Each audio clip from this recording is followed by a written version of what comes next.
and welcome you all. Dear students, this is the lecture series for the subject Communication Engineering. Now, first part, Fundamentals of Communication System.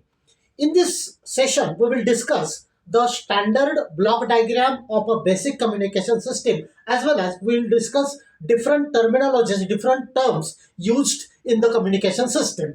So this is the block diagram. As such, throughout this series, we will be discussing each and every block in detail. Presently, we are talking about the generalized block diagram. So, basic meaning of a communication system in electronics and telecommunication engineering is transfer of information from source to the destination. That is the very simplest definition of the communication system. Now, look at the block diagram. The first block is information source.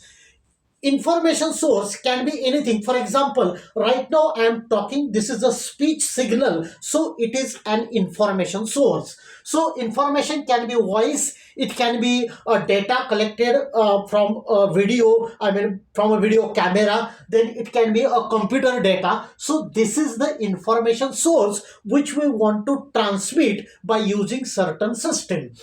Then many times at the input side, we need to make use of input transducer.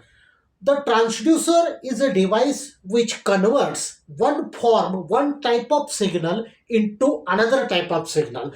For example, if I will use a microphone, then microphone captures sound signal, speech signal and converts it into electrical signal. That is a transducer. Similarly, right now I am using a camera to record this session. So this camera accepts light rays, light signals and converts it into electrical signal. So this is the information source that we need to transmit it by using certain communication system. Next is the transmitter block. As I said, this is the generalized block diagram. Throughout this subject, we will be discussing all the things, all the blocks, whatever shown in this diagram in detail. So presently, if you are talking about a normal signals like a baseband signal, it cannot travel a longer distance. We want the signal to travel for a longer distance, so transmitter blocks are required. The basic functions of transmitter blocks are amplification, that means to boost, to increase the strength of signal. Then modulation. Again, we will be discussing different types of modulation techniques later in this session. Presently, modulation means we want to convert the signal, we want to transfer the signal in a form suitable for the transmission. For example, we may add a carrier signal, so that is the modulation technique. Then encoding. If you want to transmit the signal using digital techniques, or you want to generate the certain signal for certain digital controlling action, then encoding is done. That is, certain type of coding is provided. So that this is the function done by the transmitter block. Then the most important part, that is a channel. Channel is a medium through which the data is passing. Now there are major two types of channels. One is wired channel and another is wireless channel. What is wired channel? As the name indicates, it can be a coaxial cable or it can be a fiber optic cable. These are the wired lines through which actually data passes. For example, if I'm talking about a coaxial cable through which current is flowing through some wire, then it is a wired channel.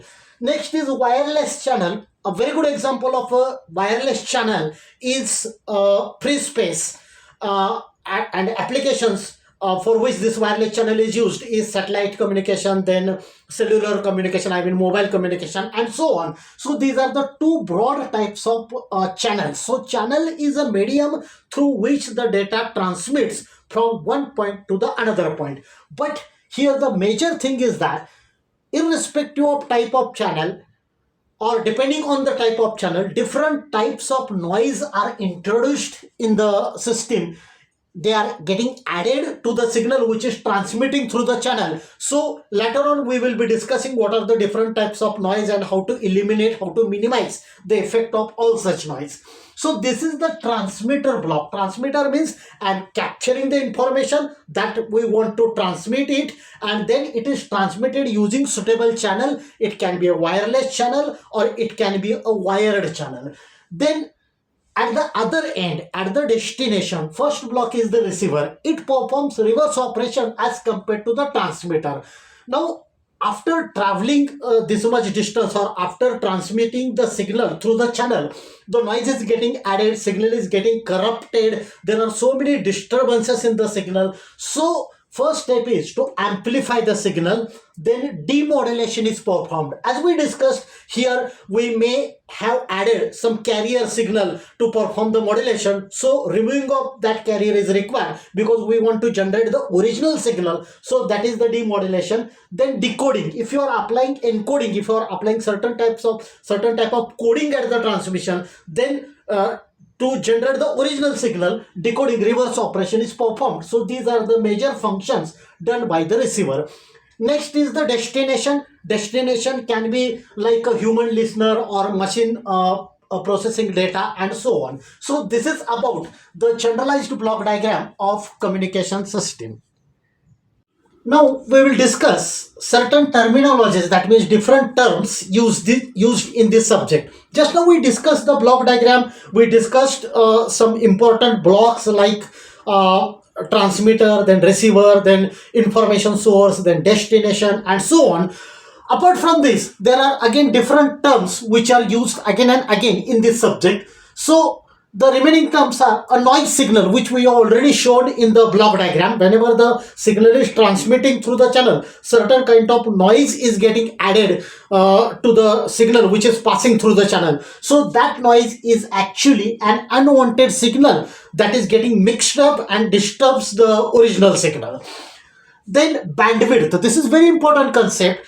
Bandwidth is indicating the range of frequencies over which the signals are operated. For example, if the range of frequency is 20 hertz to 20 kilohertz, I will say from this value 20 hertz to 20 kilohertz, this term, this is the range which is called the bandwidth. Now, baseband signal. The original signal whose frequency spectrum. Now, what is this term frequency spectrum? If I will draw the graph with respect to frequency, by making use of Fourier transformation, it is supposed to be a spectrum. So original signal whose frequency spectrum starts from 0 is called baseband signal. Next term in continuation with this is band pass signal. Many times it is required to shift the frequency range of the signal depending on the application. So baseband signal is the signal whose frequency spectrum is shifted to the higher range. That is the band pass signal. Next is modulation. We discussed roughly what is the modulation. In this case, modulation is varying carrier signal according to the message signal. That means if I want to transfer a certain data, it is mixed with the carrier, which is usually a high frequency signal. So this mixing of signal with the carrier is called modulation. Now we are going to study all these types of modulation in detail in the later sessions. Presently, if I am talking about AM, that is amplitude modulation, then according to the amplitude of the signal, the carrier changes. Then frequency modulation, according to the frequency, there is a change. So these are AM, FM, and again there are different types of modulations and so on. Next is the demodulation.